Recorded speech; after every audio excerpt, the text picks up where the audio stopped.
Hello everyone ਕੀ ਹਾਲ ਚਾਲ ਸਾਰਿਆਂ ਦਾ hope so ਵਧੀਆ ਹੋਵੋਗੇ। ਅੱਜ ਦੀ ਸਾਡੀ ਵੀਡੀਓ ਹੈ ਇੱਕ ਪਾਕਿਸਤਾਨੀ YouTube ਚੈਨਲ ਹੈਰੀਟੇਜ ਕ੍ਰੋਨਿਕਲਸ ਜਿਹਦੇ ਉੱਤੇ ਵੀਡੀਓ ਹੈ ਲਾਹੌਰ ਕੇ ਪੁਰਅਸਰਾਰ ਯਹੂਦੀ।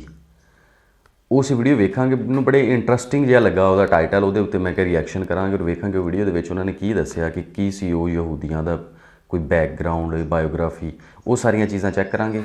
ਜਿਹੜੇ ਲੋਕ ਸਾਡੇ ਚੈਨਲ ਤੇ ਨਿਊ ਹੈ ਪਲੀਜ਼ ਚੈਨਲ ਨੂੰ ਸਬਸਕ੍ਰਾइब कर लो और बैल आइकन ਨੂੰ ਪ੍ਰੈਸ ਕਰ ਲਓ ਤਾਂ ਕਿ ਹਰ ਨਵੀਂ ਆਉਣ ਵਾਲੀ ਵੀਡੀਓ ਤੁਹਾਡੇ तक पहुंचती रहे। सो वीडियो का बकायदा आगाज़ कर दें।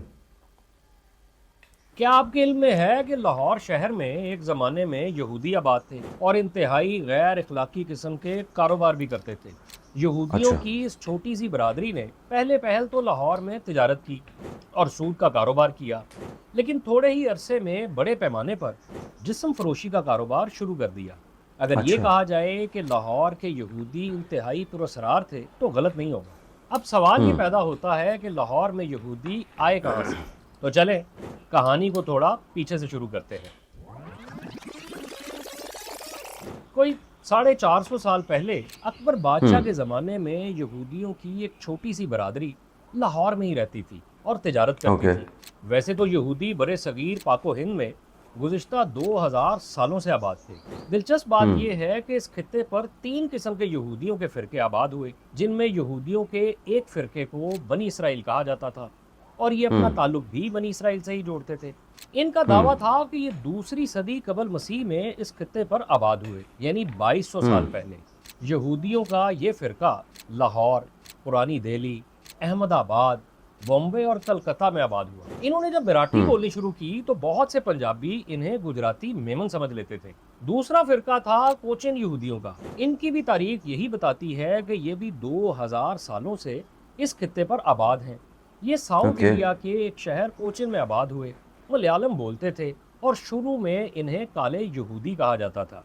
तीसरा फिरका ओके। था मिडल ईस्ट से आने वाले यहूदियों का, जो 18वीं सदी के बाद तिजारत के लिए हिंदुस्तान आए और इन्होंने फिनलैंड के शहर एस्पो से लेकर बगदाद तक और बसरा से लेकर सूरत तक, फिर बॉम्बे, कलकत्ता, रंगून, सिंगापुर और हांगकांग तक तिजारत का एक बड़ा जाल बिछा दिया। इसके अलावा भी बड़े सगीर में मुख्तलिफ अदवार में यहूदियों की आमदोरफ्त रही, बिलखसूस तब ओके।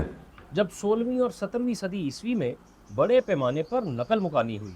उस ज़माने में ईरान, अफ़गानिस्तान और सेंट्रल एशिया से भी यहूदी यहीं आकर आबाद हुए। इस मौजू पर मज़ीद तफसीलात के लिए मैं आपको 2 किताबें तजवीज़ कर रहा हूँ। एक किताब है इंडियाज़ ज्यूइश हेरिटेज और दूसरी सही है। किताब है the Jews of the India, Jews of a India. Story of 3 communities. इन किताबों में बड़े सगीर के यहूदियों की मुकम्मल तारीख मौजूद है। अब यकीनन ओके।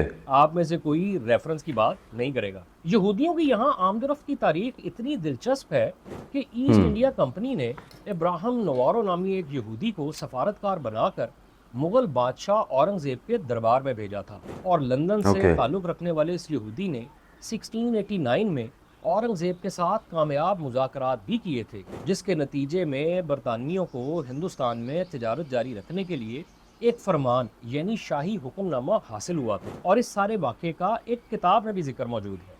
खैर, हम वापस आते हैं और बात करते हैं लाहौर के यहूदियों की। लाहौर में रिहाइश पजीर यहूदियों की ज़्यादा तादाद थी बगदादी यहूदियों की, जो 18वीं सदी ईस्वी में बगदाद से आए थे और 19वीं सदी ईस्वी में इन यहूदियों ने लाहौर के अहम ताकतवर लोगों और मालियाती हलकों से ताल्लुकात मजबूत कर लिए और लाहौर शहर के मामलात पर असरअंदाज होना शुरू हो गए। आपने बगदादी चोर की इस्तेलाह तो सुनी होगी।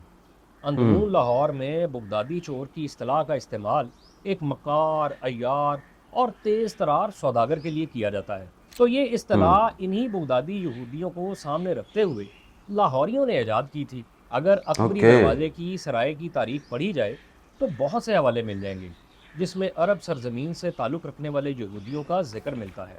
ये वो ज़माना था जब यहाँ के यहूदी चंद एक ज़ाहिरी हुलिये वाली रसूमात पर अमल दरामद करते थे, लेकिन इनका अपना कोई मजहबी आलम नहीं था। खैर, जूं वक्त गुजरा, इन यहूदियों ने लाहौर के जिस्म फरोशी के कारोबार पर भी अपनी गिरफ्त मजबूत करना शुरू कर दी। अब जिस्म फरोशी एक ऐसा कारोबार है जो माजी में भी ताकतवरों के दलालों के साथ ताल्लुकात मजबूत बनाता था और आज भी बनाता है। तो यूं ये यहूदी मजबूत भी होना शुरू हो गए। दरअसल मामला कुछ यूं था कि लाहौर के दलालों की एक बड़ी बुरी फितरत ये थी कि वो अपनी कस्बियों से पैसे छीन लेते थे और उन्हें छोड़कर चले जाते थे। कस्बी जिस्म फरोश औरत को कहा जाता है। ये दलाल अपनी ओके। कस्बियों के पास वापस तभी आते थे जब इन्हें इस बात का यकीन हो जाता था कि कस्बी ने अपने पास एक माकूल रकम जोड़ ली है, और वो फिर इस रकम को छीनते और गायब हो जाते। यहाँ की बहुत सी ओके। कस्बियाँ बहुत बुरे हालात में जिंदगी गुजार रही थी। दूसरी तरफ यहूदी इसे एक कारोबार समझते हुए मुनज़्ज़म तरीके से चलाने की प्लानिंग कर रहे थे। खैर, यहूदियों ने अपनी औरतों को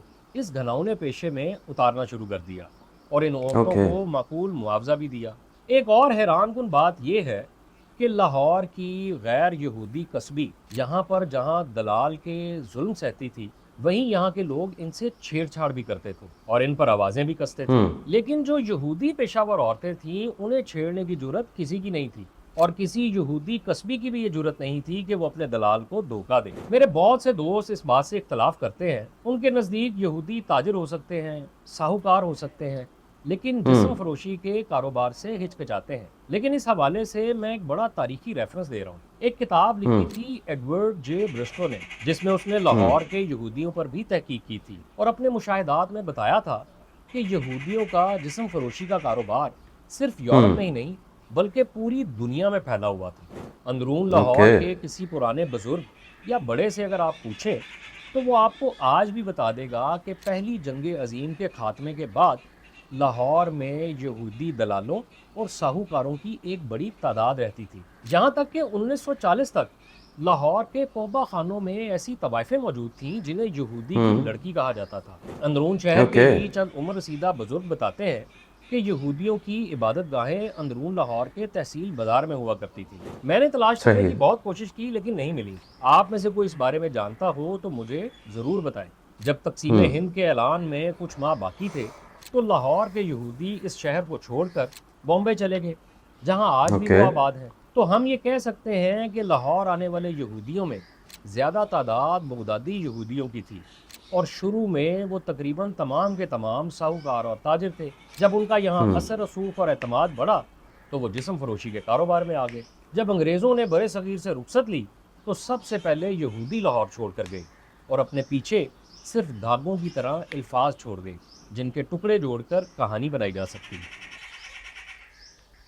ਸੋ ਗਾਇਜ਼ ਇਹ ਸੀ ਵੀਡੀਓ ਜਿੰਨੀ ਇੰਟਰਸਟਿੰਗ ਲੱਗ ਰਹੀ ਸੀ ਸਟੋਰੀ, ਮਤਲਬ ਉਤੋਂ ਉਹਦਾ ਥੰਬਨੇਲ ਓਨੀ ਹੀ ਇੰਟਰਸਟਿੰਗ ਸਟੋਰੀ ਸੀ ਕਿ ਐਕਚੁਅਲੀ ਉਹਨਾਂ ਨੇ ਦੱਸਿਆ ਹੈ ਕਿ ਜਿਹੜੇ ਯਹੂਦੀ ਪਹਿਲੇ ਪਾਕਿਸਤਾਨ ਦੇ ਵਿੱਚ ਹੈ ਸੀ, ਯਾਨੀ ਹੁਣ ਪਾਕਿਸਤਾਨ ਦੇ ਵਿੱਚ ਨਹੀਂ, ਇੱਥੋਂ ਸਾਰੇ ਚਲੇ ਗਏ, ਇੰਡੀਆ ਚਲੇ ਗਏ, ਠੀਕ, ਔਰ ਬੰਬੇ ਦੇ ਵਿੱਚ।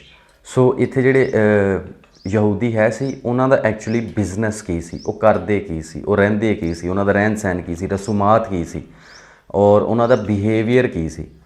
ਸੋ ਸਾਰੇ ਤੁਹਾਨੂੰ ਚੀਜ਼ਾਂ ਪਤਾ ਚੱਲ ਗਈਆਂ ਕਿ ਘਿਨੌਣੇ ਹੀ ਸੀ ਸ਼ੁਰੂ ਤੋਂ ਹਾਲੇ ਤੱਕ ਵੀ।